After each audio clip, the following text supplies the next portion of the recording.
मंत्र दीक्षा में अपना दशांश पूरा कर चुके हैं।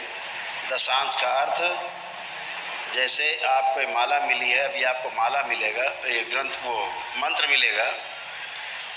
यह मंत्र आपको 1.25 लाख मंत्र जपना है। एक बार माला के जपने से पूरी 108 बार मंत्र आप जपते हैं। जितनी माला जप लें लिख लिया करें। ऐसे 100 लाख मंत्र हो जाएं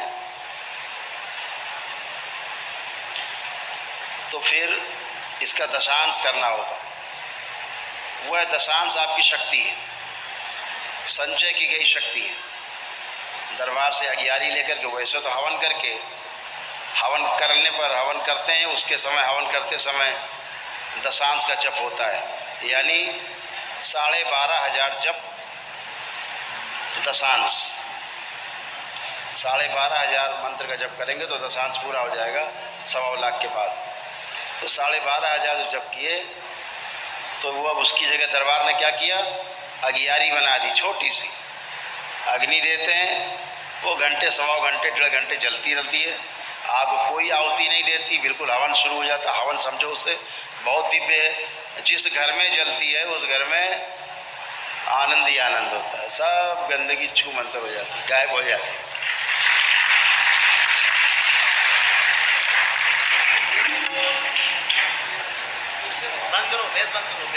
कभी प्रयोग करके देखना। जिसके घर में तमाम नौटंकी टाइप चलती है ना, उठा पटक, हम फलाने आ गए, हम दुर्गा मैया आ गए, हम काली मैया आ गए जीव निकाल के, उसके घर वालों को एक अगियारी दे देना, कह देना कि सुलगा के घर में रख लो। फिर देखो कितनी जम की पिटाई होती है मैया की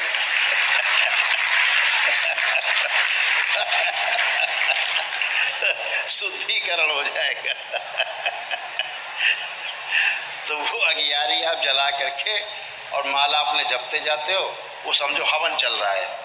वो केवल जप के लिए बनाया गया, आपको परेशानी ना हो। आप बैठ के हवन कर रहे हैं बड़ा भारी, वही एक समस्या है।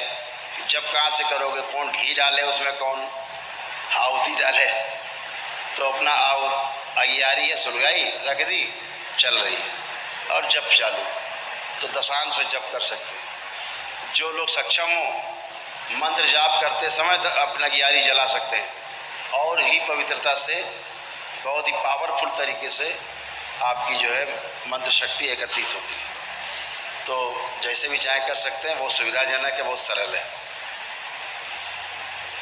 तो आप दशांश पूरा करते हो तो वो एक शक्ति के रूप में दशांश जो होता है, जैसे 12,500 आपके जप हो गए दशांश के, दरबार आते हो, बाबा और माँ को एक अर्जी लगाते हो, बाबा हमने 12,500 पूरे कर लिए। 1.25 लाख जप के बाद 12,500 हमने जप करके अगियारी जला के पूरे कर लिए। और हमारा जो दशांश है वो स्थिर कर दिया जाए। तत्काल ही जैसे आप बाबा को अर्जी लगाते हैं, माँ को अर्जी लगाई, वो आपके मस्तक पर आज्ञा चक्र के समक्ष सीधे स्थिर होकर स्थापित हो जाता है सदा सदा के लिए। और ये जो पुण्य है, घर में कभी कोई बीमार आजार हो और आपने जरा सी प्रार्थना कर लिया, मन में भाव आया कि बाबा इसे ठीक कर दो, यही दशांश के पुण्य उसमें जाता है और उसको स्वस्थ नहीं जब तक हो जाता है तब तक उसमें रहता, और स्वस्थ करके पुनः आपके मस्तक पे आज्ञा चक्र के समक्ष फिर से स्थिर हो जाता है। इतनी विशाल शक्ति। ये सब आपको अनुभव होंगे, आप स्वयं बताएंगे। जो लोग इससे गुजर चुके हैं, आगे बढ़ रहे हैं, उनके पास विशाल शक्तियाँ हैं। तो बहुत अच्छा है। आप में से बहुत लोग तंत्र के लिए निकलेंगे दशांश करके। जब दशांश आपका हो जाएगा तो फिर आप तंत्र दीक्षा के पहले लेवल के लिए, जो लोग तंत्र में जाना चाहते हैं, वो अप्लाई कर सकते हैं। फिर इसी प्रकार से जो तंत्र के मंत्र मिलेगा उसका दशांश कर लेगा तो तंत्र के दूसरे लेवल के लिए वो उपयुक्त हो जाएगा। तो यहाँ जो परीक्षा होती, लेवल चुनाव होता है, यहाँ तो चुनाव नहीं हो रहा, यहाँ तो आप आए, मंत्र दीक्षा मिल गई। लेकिन तंत्र दीक्षा में चुनाव होता है।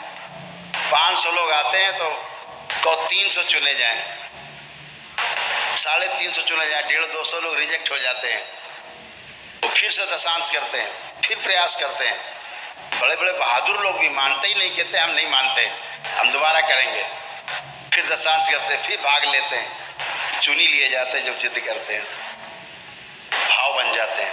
आपकी योग्यता देखी जाती है और आपके भाव देखे जाते हैं। दो चीज़ देखी जाती है कि आप में क्या है, कि आप तंत्र दीक्षा क्यों लेना चाह रहे हैं। तो ये सब होता है और अद्भुत है। इस पृथ्वी पर पहली बार, एकदम अद्भुत, अभी तक ये होता था कि जो तंत्र दीक्षा लेते थे उन्हें अपना घर बार छोड़ना पड़ता था, घर में नहीं रह सकते थे। बोलते थे नहीं, गड़बड़ हो जाएगा, घर वाले से नुकसान हो जाएगा घर वालों को। तो सही कहते थे, दूसरों गंदगी बटोरोगे तो घर में तो नुकसान हो गई। त्याग देते थे घर को, भाव से तोड़ देते थे, तो जंगल में रहना पड़ता था, तब जाके तंत्र की दीक्षा होती थी। इस पृथ्वी पर पहली बार हो रहा है, वो इसलिए कि परम पूजनी बाबा जी पूर्ण गुरु के रूप में उपस्थित हैं और हमारी संरक्षिका के रूप में हमारी माँ उपस्थित है। इसलिए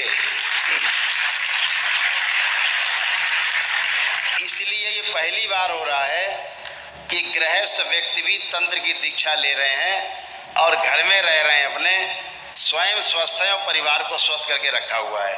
ये पहली बार पृथ्वी में हो रहा है। और आगे आगे जैसे जैसे लेवल बढ़ते जा रहे हैं, जैसे 15 लेवल क्रॉस कर जाएंगे तो फिर अद्भुत घटना घटेगी। 15 लेवल क्रॉस करने के बाद फिर प्रैक्टिकल में उतरेंगे। उसके 6 चरण हैं। 15 में सारे जप तप तपस्या की और 16 में से प्रैक्टिकल चालू, कि कैसे हम स्वस्थ रहें और दूसरों को भी स्वस्थ रख सकें, कर सकें, वो ट्रेनिंग चालू है। तो फिर आप लोग अपने अपने जिलों में, अपने शहर में छोटे छोटे अपने करौली शंकर महादेव के दरबार स्थापित कर पाएंगे और लोगों में एक रोशनी जगा पाएंगे कि देखो, बगैर टोना टुटका किए, केवल ईश्वर की प्रार्थना आराधना करके, स्वयं प्रार्थना और संकल्प करके कैसे स्वस्थ हुआ जा सकता है। सनातन धर्म के पवित्र प्रमाण, इससे बड़ा कोई प्रमाण नहीं होगा धरती पर जो आप सब अपने घर में बैठ के दे पाओगे।